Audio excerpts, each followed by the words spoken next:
అమ్మోనీయుడైన నాహాషు బయలుదేరి యాబేష్ గిలాదు ఎదురుగా దిగినప్పుడు యాబేషు వారందరూ మేము నీకు సేవ చేయదము, మాతో నిబంధన చేయించమని నాహాషుతో అనిరి.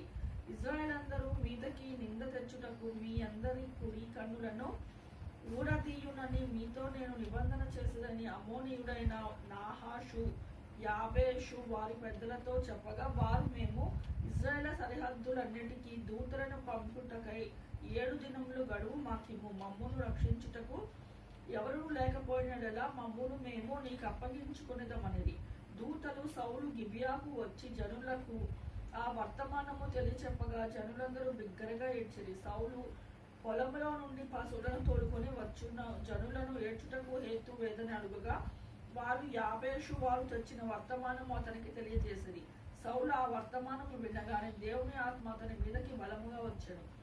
అతడు అత్యాగ్రహుడై ఒక కాడి ఎడ్లను తీసి తునకలుగా చేసి ఇజ్రాయిల్ దేశంలోనికి నలుదిక్కులకు దూతల చేత వాటిని పంపి సౌలుతోనూ సమూయేలుతోనూ చేరకుంటూ వాడెవడో వాని ఎడ్లను నేను ఈ ప్రకారముగా చేదునని వర్తమానము చేసెను. అందువలన యెహోవా భయము జనుల మీదకి వచ్చెను కనుక ఒకడైనను నిలవకుండా వారందరూ వచ్చిరి.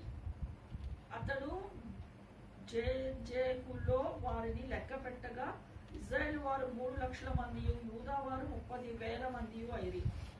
అప్పుడు రేపు మధ్యాహ్నములోగా మీకు రక్షణ కలుగునని యాబేష్ గిలాదు వారితో చెప్పురని వచ్చిన దూతలతో ఆజ్ఞనిచ్చి వారిని పంపివేశను. దూతలు పోయి యాబేషు వారిని ఆ వర్తమానము తెలుపుగా వారు సంతోషపడిరి. కాబట్టి యాబేషు వారు నాహాషు యొక్క దూతలతో ఇట్లనిరి, రేపు మేము బయలుదేరి మమ్మల్ని అప్పగించుకుందుము, అప్పుడు మీ దృష్టికి ఏది అనుకూలమో అది మాకు చేయవచ్చును.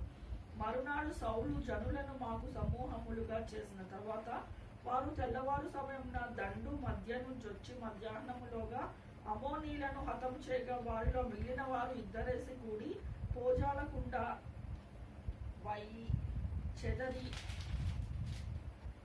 చెదరిపోయి జనులు సౌలు మనలకు ఏలువా అని అడిగిన వారేరి. నేను వారిని చంపునట్లు ఆ మనుషులను తెచ్చుకుండని సమూయేలుతో అనగా, సౌలు నేడు యెహోవా ఇజ్రాయేలుకు రక్షణ కలుగ చేశాను కనుక ఈ దినమున ఏ మనుషుని మీరు చంపవద్దనెను. మనము గిల్గాలునకు వెళ్లి రాజ్య పరిపాలన పద్ధతి మరలా స్థాపించుకుందాము రండని చెప్పి ఇజ్రాయేలు జనులను పిలువగా జనులందరూ గిల్గాలునకు వచ్చి గిల్గాలులో యెహోవా సన్నిధి సమాధాన బలులను అర్పించి యెహోవా సన్నిధిని సౌలునకు పట్టాభిషేకము చేసిరి. సౌలును ఇజ్రాయేల్ అందరూ అక్కడ బహుగా సంతోషించి